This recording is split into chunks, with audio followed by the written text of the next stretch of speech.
pela minha leitura de Lucas, eu não sinto que tem uma indicação de que Jesus, quando ele primeiro chamou eles, pelo menos nós temos o chamado dos 4 pescadores, né? E Jesus fala que ele vai torná-los em pescadores de homens. Só que eu não imagino que naquele primeiro encontro Jesus já os avisou que vocês vão fazer as mesmas coisas que eu estou fazendo. Imagino que nós vamos participar, nós vamos ajudar a Jesus, né, no caminho, estar com ele. Mas imagina este momento que Jesus fala, agora é sua vez. Vamos observar pelo menos 3 coisas aqui nesses 3 versículos.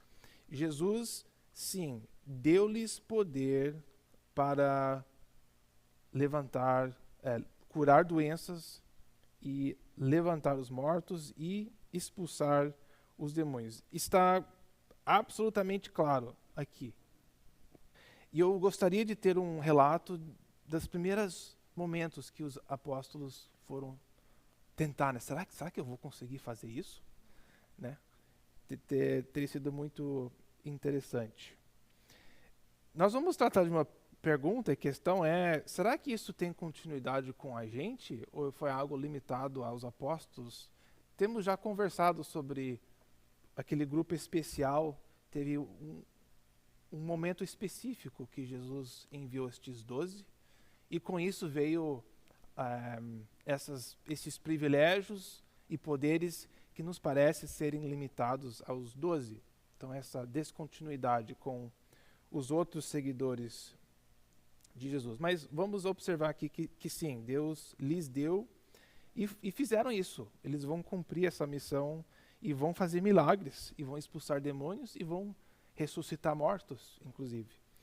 Mas logo a gente volta a este assunto. Mas o versículo 2, outra coisa para observar é que essa associação que vemos com o reino de Deus sendo proclamado e as curas e os milagres. Você vê ali, ele enviou para pregar o reino de Deus e curar os enfermos. Parece que essas coisas vão juntas. O anúncio do reino de Deus, a chegada do reino de Deus e todas essas curas que eles vão fazendo ao mesmo tempo. Saibam que também nessa proclamação do reino de Deus, eles estavam chamando o povo a arrependimento. A mensagem não mudou.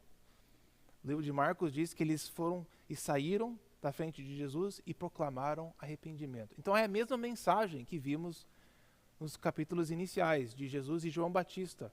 Se preparem para encontrar com Deus.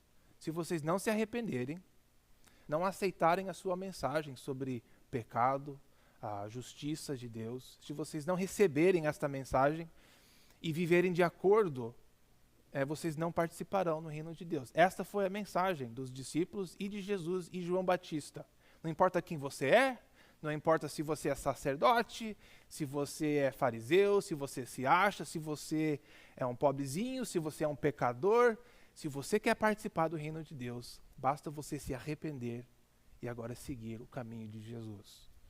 E então eles dão continuidade a essa mensagem, mas ao mesmo tempo eles vão curando todo mundo. Não é assim, cure aqueles que demonstram fé. Jesus não dá uma especificação a eles desse tipo. Só curem aqueles que parece que estão aceitando a sua mensagem. Simplesmente vai curar as pessoas. E eu queria fazer uma leitura agora. Esse é um dos lugares que eu gostaria de ler mais, porque eu acho que uma coisa que a gente perde neste momento é de lembrarmos da história total de Israel. Aonde Jesus está, ele está na terra de Israel, com um povo que tinha quebrado a aliança com Deus. E tinha consequências de terem quebrado a aliança com Deus. Deus tinha feito uma aliança, ele falou, vocês têm a sua parte, me obedeçam, me escutem, e aí eu te abençoarei. Abençoarei a sua fazenda, abençoarei você no mercado, tomarei conta da sua saúde. São as promessas que Deus fez com aquele povo. Pelo contrário, se eles quebrarem a aliança, nós temos uma série de maldições que Deus colocaria sobre o povo. Então, quando Jesus anuncia a chegada do reino de Deus, das promessas de Deus serem cumpridas, e ao lado disso, todas essas curas, eu proponho aqui para vocês que parte do propósito de Jesus é mostrar, nós estamos revertendo a maldição. Se você se arrepender, o momento de Deus agora, tirar a maldição sobre vocês, é agora, se vocês aceitarem a minha mensagem. Então eu gostaria de ler um pouco sobre essas maldições, que me parece que faz parte da história bíblica, que deveremos ter em mente quando nós encaramos tanta gente endemoniada, tanta gente com doenças loucas, e Jesus as curando, não é apenas que ele queria se fazer mais do que um doutor ou médico, não é apenas para ele se mostrar como Deus vivo, mas também como aquele que vai reverter a maldição que o povo estava debaixo do seu próprio Deus. Então, vou ler um pouco aqui do livro de Deuteronômio, onde temos a lista nós temos a própria aliança em si, que o povo fez com Deus, com Moisés, um tempão atrás. Eu escolhi alguns trechos que batem nesse tema das maldições e das consequências de desobediência, né? Então, vou ler aqui, Deuteronômio capítulo 28, versículo 15. Entretanto, se vocês não obedecerem ao Senhor, o seu Deus, e não seguirem cuidadosamente todos os seus mandamentos e decretos que hoje lhes dou, todas estas seguintes maldições cairão sobre vocês e os atingirão. Pulando para o versículo 20. O Senhor enviará sobre vocês maldições, confusão, achei interessante isso, né? Confusão e repreensão em tudo o que fizerem, até que vocês sejam destruídos e sofram repentina ruína pelo mal que praticaram ao se esquecerem dele. Muito disso se cumprirá no exílio, mas prestem atenção a alguns desses detalhes. Confusão. As maldições de Deus com o seu povo não será só apenas dores econômicos, físicos e o fato de serem exilados, mas eles vão sofrer consequências pessoais, emocionais e mentais. Vejam só, versículos 21 e 22, o Senhor os encherá de doenças até bani-los da terra em que vocês estão entrando para dela tomar posse. O Senhor os ferirá com doenças devastadoras, febre, inflamação, calor abrasador e seca. Calor, né? Calor, eu prefiro o frio do calor. O calor é mais difícil de escapar. É a minha opinião e a opinião de Deus, que calor é uma maldição. Estou brincando. Mas calor insuportável, febre, com ferrugem e mofo, que os infestarão até que morram. Nossa, forte, né? Versículo 28, o Senhor os afligirá com loucura. E isso não quer dizer que todo mundo que é louco, todo mundo que sofre com mofo, com doenças devastadoras, que é maldição do Senhor. Não é isso, é só apenas que na linguagem e do povo que tiveram com Jesus, especificamente o povo de Israel, tinham essas maldições sobre a vida deles. O Senhor, cegueira, confusão mental. Loucura para mim já é tipo uma confusão mental. 59 a 61. E ele enviará pestes terríveis sobre vocês e sobre os seus descendentes, desgraças horríveis e prolongadas, doenças graves e persistentes.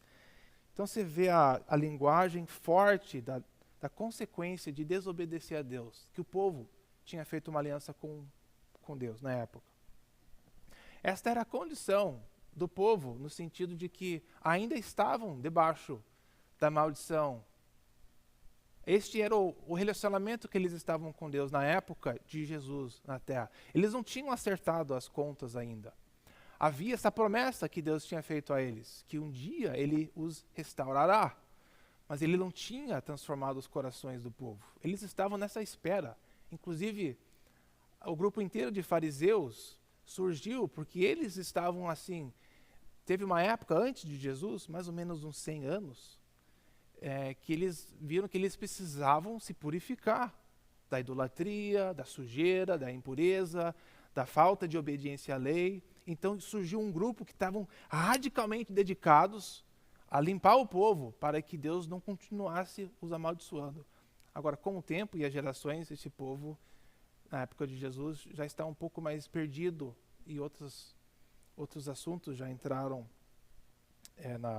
do pensamento deles, mas Deus fala na aliança que eles sofrerão as maldições se eles desobedecerem, mas o capítulo 30 de Deuteronômio fala que quando chegar bênçãos e maldições, né? Quando vocês entrarem e passarem por épocas onde me obedecerem, mas aí começarem a me desobedecer, e coloquei diante de vocês, lhes sobrevierem, e elas os atingirem onde quer que o Senhor, o seu Deus, os dispersar entre as nações.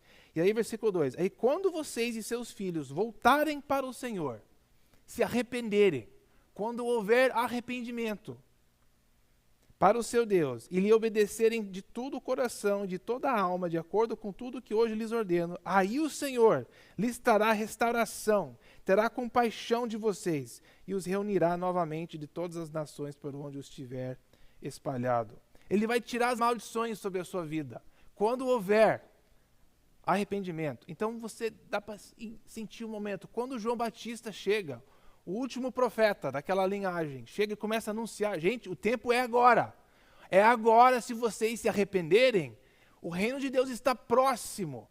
E Jesus entra na mesma proclamação e começa a fazer essas curas, esses milagres, revertendo todas as maldições que estavam sofrendo perante a lei. Você começa a ver a implicação, e por isso que o povo ficou tão agitado das implicações deste momento. E mais um versículo aqui das promessas de Deus. O Senhor, o seu Deus, lhe dará um coração fiel. Ele vai transformar, literalmente, ele vai circuncidar o seu coração. Vai transformá-lo, vai transformar o povo, se houver arrependimento. É a mensagem que João Batista e Jesus estão proclamando. Então vemos que tem uma boa razão que Jesus estava curando tanto durante essa época e que deu autoridade aos discípulos e os apóstolos a fazerem as mesmas obras que ele mesmo estava fazendo. Esse momento decisivo do final daquela era, do final das maldições da lei e a chegada finalmente do reino de Deus e da época de sua compaixão, seu perdão e todas aquelas promessas que nem acabamos de ler a serem cumpridas. Está fazendo um pouco de sentido o que eu estou tentando fazer a gente sentir o peso, e ele vai enviando. Então, quando vemos ele enviando os 12 apóstolos, é que tem este momento específico e decisivo que estava ocorrendo na vida do povo de Israel. Isso não continuou da mesma forma e intensidade. Nós temos uma influência muito grande na América do Sul, na igreja brasileira, e também aqui na América do Norte, de um movimento, reavivamento do movimento apostólico. E uma das falas, parte do discurso deste movimento é que, olha, Jesus deu aos apóstolos autoridade e poder a fazer certas coisas, e foi algo que ele deu para toda a igreja, que temos que voltar agora a tomar posse e começar a usar. E essa doutrina começa mais ou menos aqui, em trechos que nem esse, onde Jesus envia os 12, que na concepção de muitos é para servir como exemplo para nós. Foi o que Deus te concedeu, para vocês poderem curar todas as doenças, expulsarem todos os demônios, ressuscitar os mortos, e que devemos curar todas as doenças quando proclamamos o reino de Deus. Estou tentando pintar uma imagem de que isso não serve bem o contexto histórico e também o que Jesus vai fazendo e o que ele vai falar agora para os 12 apóstolos, um momento específico na história, decisivo. Então olhem, continue olhando comigo nos próximos versículos. Nós vamos continuar versículos 3 aqui no capítulo 9 de Lucas. Jesus disse-lhes, agora não levem nada pelo caminho, nem bordão, nem saco de viagem, nem pão, nem dinheiro, nem túnica extra. Jesus mais tarde vai falar, leva uma mochila. Mas neste momento, para essa missão específica, vai com nada. Você vai depender totalmente de Deus e das circunstâncias. Então, já temos outra indicação, que este momento é específico, é limitado, é temporário. Esse passar da autoridade e poder para os apóstolos, que ainda nem entendiam quem Jesus era completamente, e nem a missão que eles estavam cumprindo, era temporário. Não foi algo que Deus passou para a igreja e para todos os discípulos de Jesus para a eternidade. Nós vamos ver mais indicações disso. Mas continuando aqui, na casa em que vocês entrarem, ficam ali até partirem. Se não os receberem, sacudam a poeira dos seus pés quando saírem daquela cidade como testemunho contra eles.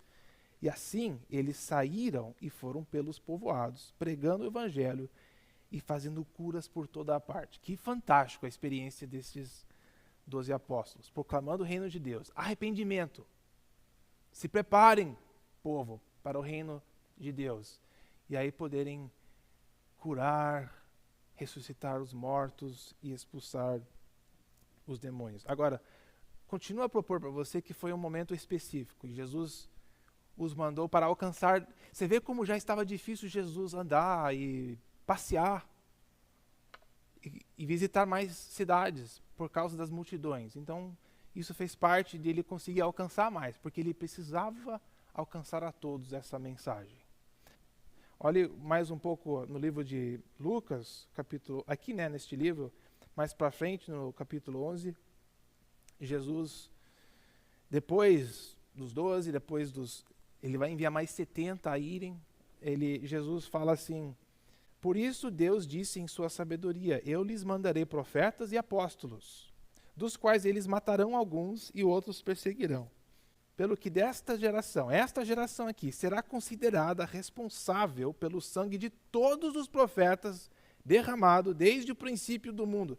Veja só o propósito específico da missão daqueles que Jesus enviou em pessoa. Este não é a missão de todos nós. De nós saímos agora na Filadélfia para que Deus possa julgar esta geração a serem responsáveis pelo sangue de todo profeta. Foi algo conectado especificamente àquele momento histórico. Versículo 51, desde o sangue de Abel até o sangue de Zacarias, que foi morto entre o altar e o santuário. Sim, eu lhes digo, esta geração será considerada responsável por tudo isso. Então, observem a limitação desta missão dos 12 apóstolos e incluindo também os 70. Vemos também que Jesus dá essas instruções específicas. Mateus inclui mais detalhes quando Jesus conversa com os 12. E o que eu estou querendo mostrar, as limitações daquele momento histórico com os discípulos, que limita esse passar dessa autoridade e poder dos apóstolos. Jesus fala com os 12, não se dirijam aos gentios, nem entrem em cidade alguma dos samaritanos. Antes, dirijam-se às ovelhas perdidas de Israel. Vocês precisam focar sua atenção no povo de Israel. Por quê? Porque este é o momento decisivo que essa nação precisa tomar uma decisão. E eu estou os enviando uma missão bem específica a este grupo. Mas temos aqui em Mateus 10 mais alguns detalhes relevantes, mas eu acho que por questão de tempo eu vou pular e vou usar esse trecho aqui do Mateus 10, que diz, Jesus falando como que será, né, o ambiente deles serem enviados, versículo 21, o irmão entregará à morte o seu irmão e o pai o seu filho. Filhos se rebelarão contra seus pais e os matarão. Não são palavras de encorajamento, né, para os 12 apóstolos. Vamos lá, vai ressuscitar os mortos. Mas saibam que vai causar uma confusão a sua missão. E vai ter conflitos. O resultado, versículo 22, é que todos odiarão vocês por minha causa. Mas aquele que perseverar até o fim será salvo. E quando forem perseguidos num lugar, fujam para o outro. Olha esse próximo detalhe aqui da limitação dessa missão. Eu lhes garanto que vocês não terão percorrido todas as cidades de Israel até que venha o Filho do Homem.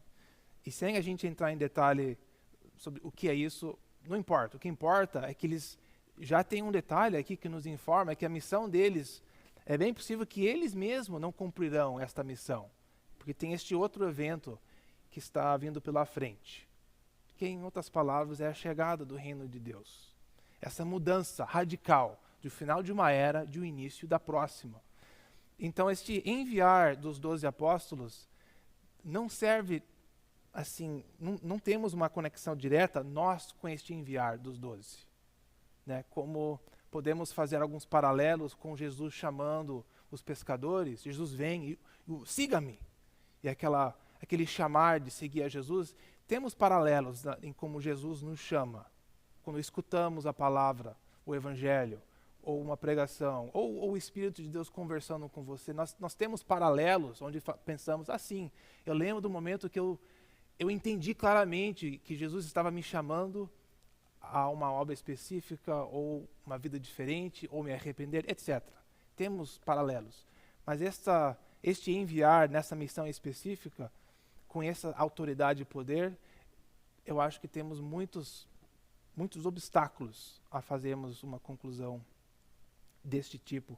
E o perigo também que corremos em começar a tentar aplicar aquele momento histórico na vida de hoje, né? De associarmos que temos que ter milagres e para acompanhar a proclamação do reino, senão ninguém vai crer, ou senão não estamos de fato proclamando o reino de Deus se não haver os milagres. Este é um momento bem específico, cujo propósito era trazer o julgamento pleno de Deus sobre aquela geração, naquele momento. E Deus, Ele usa as pessoas que Ele quer e da maneira que Ele quer. Não cabe a nós, mas isso não é justo. Eu lembro de ouvir alguém falar assim, mas Deus não seria injusto de dar a eles essa autoridade e não a nós? Como assim? Claro que pode. Né? Não fui chamado a mesmo propósito seu, e igual, você a mim. Né? Deus não distribui todos os dons do Espírito da mesma forma em todo mundo, é de acordo com a vontade dele. Não tem nenhum sentido essa proposta. Então, já deixando, eu acho que vale a pena você entender um pouco mais essas distinções, porque fica bem confuso às vezes no mundo evangélico. Nós temos vozes bem altas proclamando essas verdades, e a razão que eu digo isso é que nós temos um movimento forte também na música de louvor, aonde igrejas com esse tipo de pensamento e perfil são aqueles que estão contribuindo bastante no mundo evangélico de música de louvor. E essas ideias estão escondidas em algumas músicas que a gente canta. E sem a gente perceber, as músicas nos ensinam doutrinas que não são bíblicas, se não estivermos prestando atenção. Então eu tenho visto isso acontecer e é por isso que me chamou a atenção e eu achei que valeria a pena enfatizar estes detalhes aqui.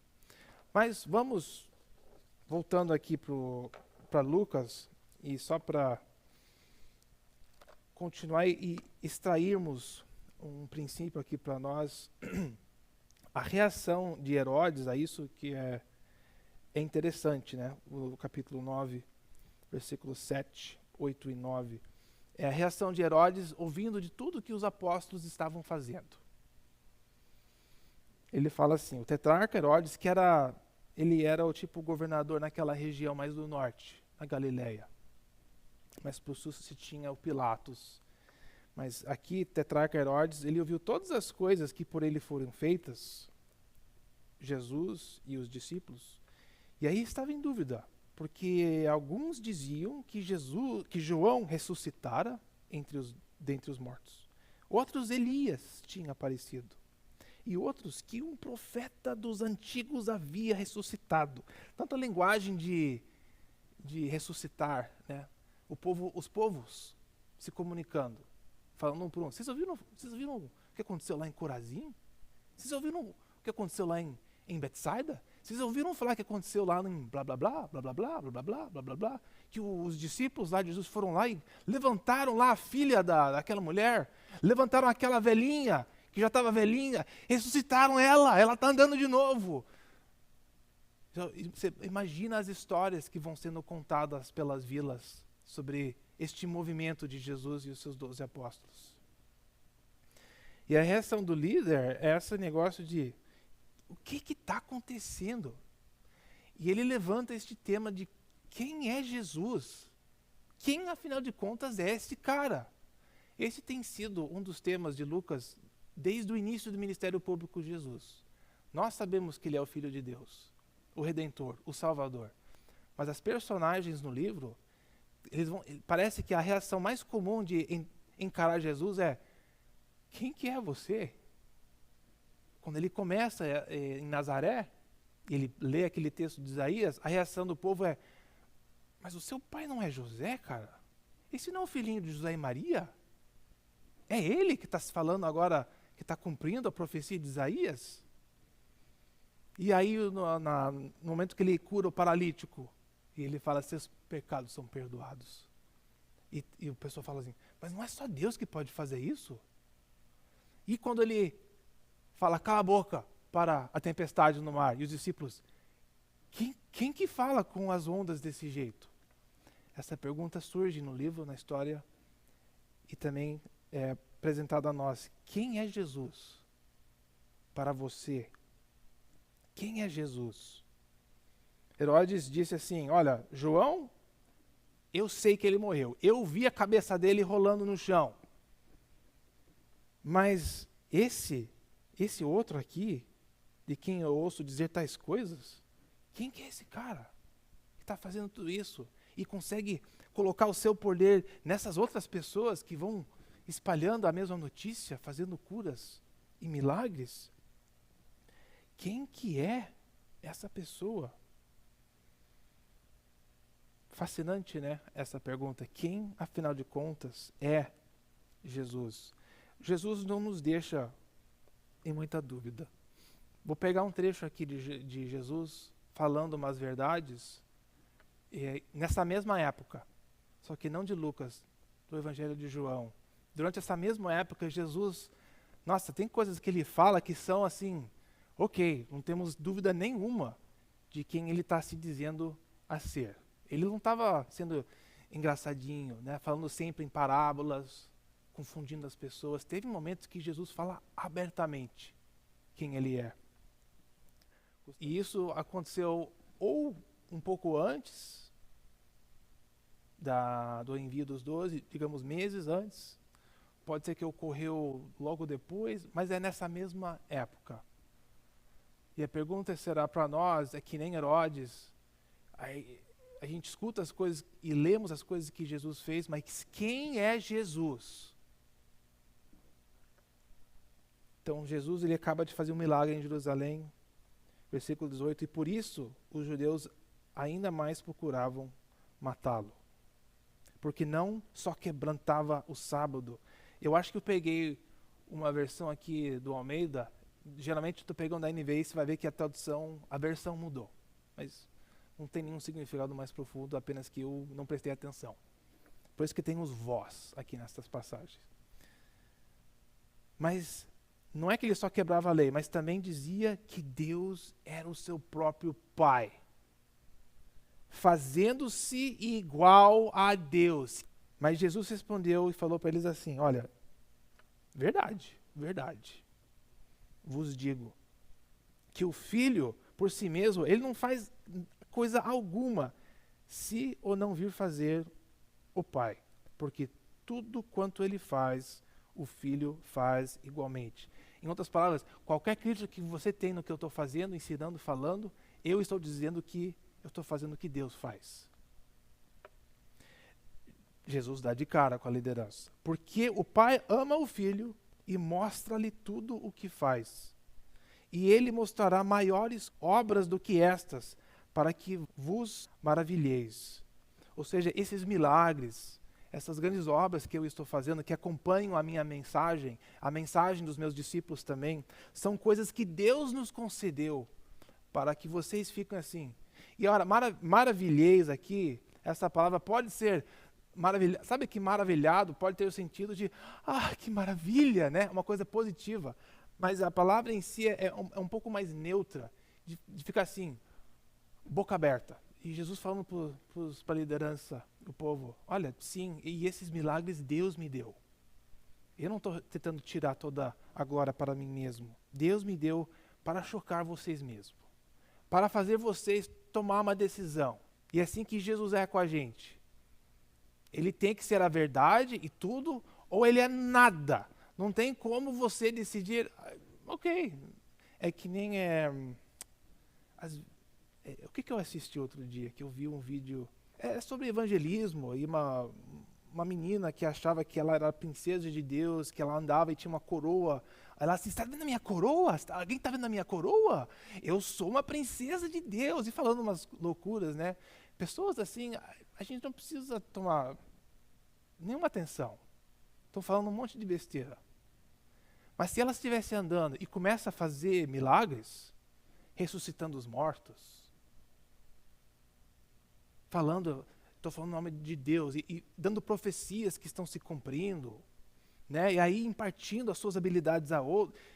O que eu estou querendo dizer, quando alguém só faz e só fala coisas loucas, a gente não é afetado, não precisamos tomar uma postura na nossa vida. Mas quando a pessoa vem e começa a fazer coisas, nos cura, fazer uma coisa por nós e começa a mexer com a gente, nos força a tomar uma decisão, especialmente dependendo do que ela está falando que vai acontecer.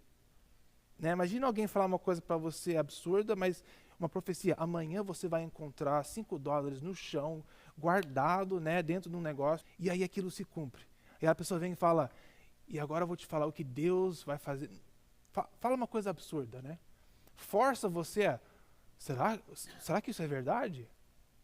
Quando Jesus começa a declarar que ele e Deus estão iguais, estão juntos, arrependimento é necessário para participar do reino de Deus, que está logo se achegando, e ele está curando, ressuscitando os mortos, é difícil você parar e ignorá-lo. Versículo 21. Olha, Jesus falando, assim como o Pai ressuscita os mortos e os vivifica, assim também o Filho vivifica aqueles que quer. Olha como Jesus está se posicionando, não só apenas um Messias, um rei, um profeta, mas na posição de Deus. Da mesma forma que Deus, que todos sabem que Deus ressuscita os mortos, ele já fez isso pelos profetas no Antigo Testamento. Então Jesus fala assim, a gente sabe que ele faz isso, mas ele está concedendo para o Filho, essa mesma autoridade. Versículo 22, e também o Pai a ninguém julga, mas deu ao Filho todo o juízo. Imagina ele falar isso em Jerusalém, para a liderança. E os discípulos lá, assim, né? Estamos com ele. Que mais para frente, Jesus vai virar para eles e falar assim, ó, vai lá e faça a mesma coisa agora. Eu estou te dando a autoridade de ressuscitar os mortos. Gente, é absurdo, né? Versículo 23, e para que todos honrem o Filho, que nem honram o Pai. Conclusão. Para que todos honrem o Filho, que nem honram o Pai. A função desses milagres teve uma função específica naquela geração, naquele momento. A desafiar aquela nação e aquela liderança a tomar uma postura em relação a ele. Não tinha como negar tudo o que estava acontecendo. E Jesus desafia eles e, de certa forma, tem um desafio para nós. Jesus se coloca como Deus e como aquele que deve ser honrado e reconhecido da mesma forma que Deus é reconhecido e honrado, que é a alta honra, auto-reconhecimento.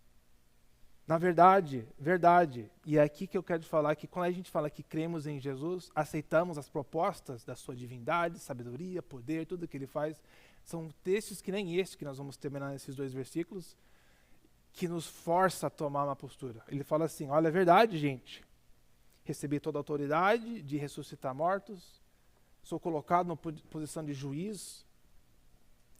Ele fala, todo aquele que ouve a minha palavra, que me escuta, que crê em mim, que me recebe, que me aceite, e crê naquele que me enviou, tem vida eterna, não entrará em condenação perante Deus, mas já passou da morte para a vida. Essas são as declarações que nos desafia a tomar uma postura em relação a Jesus. Ou ele é um louco dementado, ou ele é Deus mesmo, com toda essa autoridade e poder que merece ser honrado, que nem o Deus. E estas verdades aqui devem ser realidades para nós. Ele está dizendo, ninguém vai entrar em condenação se estão em mim, se estão me seguindo, se aceitam a minha palavra, se creem em mim, estão justos com Deus, sem a lei, sem você tiver aquela vida perfeita e santa. Jesus fala que você está fora da condenação se você estiver comigo. E, mais outra, já passou da morte para a vida. Este é o grande milagre do Novo Testamento. De nós sairmos da morte, saímos da vida do pecado, saímos debaixo da ira de Deus, saímos debaixo da maldição, por causa da desobediência nossa, que era a função da história de Israel, é nos ensinar essa verdade. Esta é a verdade que Jesus fala, agora isso já está ocorrendo. As pessoas que creem em mim, elas já saem da morte. Basicamente, ele está falando aqui, Paulo diz em Efésios 2, estamos mortos nos nossos pecados. Mas se cremos em Jesus, se aceitamos a testemunha dele, que somos pecadores, nos arrependemos, recebemos o perdão, somos libertados das correntes do pecado, saímos da condenação de Deus, passamos da morte e entramos na vida. Este é o grande milagre de pessoas que não são mais mortas. Olha o versículo 25. Verdade, gente. Jesus falando, é verdade. Vos digo que vem a hora e é agora.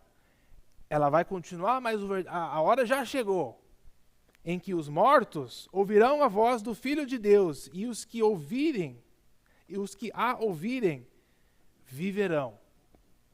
Todos aqueles que ouvirem a minha voz sairão da morte. Gente, é isso que a Bíblia diz sobre nós, se somos seguidores de Jesus, se cremos em Jesus, se seguimos Jesus, se escutamos a sua palavra, temos recebido em nossas vidas. Uma forma de descrever quem nós somos é que somos os mortos que agora estão vivos. Estávamos mortos perante Deus, mas agora estamos vivos. Ressuscitamos. Este é o grande choque do Novo Testamento, que as grandes promessas de Deus estão disponíveis a todos aqueles que creem em Jesus, que o recebem, que o aceitem.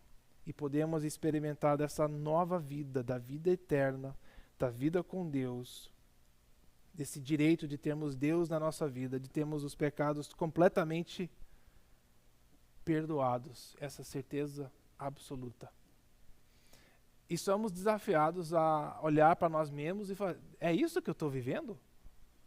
É isso que eu sinto? É isso que eu vivo? Que eu era morto e agora sou vivo? Como é que eu sei, que eu sou cristão, que eu sou filho de Deus? Se você não tiver uma sensação de que antes eu era alguma coisa e agora eu sou diferente. Eu não estou falando que antes eu tinha hábitos diferentes, antes eu não ia para a igreja nos domingos, agora eu vou. Isso é um hábito, que é bom na vida de ter. Jesus estava falando de uma realidade espiritual que a gente experimenta. Antes eu era morto para as coisas de Deus. E agora eu sou outra criatura. Então quando a gente lê e escuta as palavras de Deus, nos desafia a examinar nós mesmos. Será que isso é de verdade na minha vida? Será que eu saí da morte e já estou na vida? E que os milagres de Jesus desafiou aquela geração a levar ele a sério, que faz a mesma coisa com a gente. Essas palavras nos desafia a levar isso a sério na nossa vida. Será que somos este grupo? Quem é Jesus para você? Porque ele se diz igual a Deus, ele se diz ser juiz de todos, ele se diz perdoar e trazer vida, ele se diz a ser aquele que ressuscita os mortos em pecados, e também que ressuscitará os nossos corpos num dia pela frente. E, gente, é o mesmo desafio de quase qualquer sermão. Será que estamos vivendo o que nós cremos? Talvez será que sabemos o que a gente crê?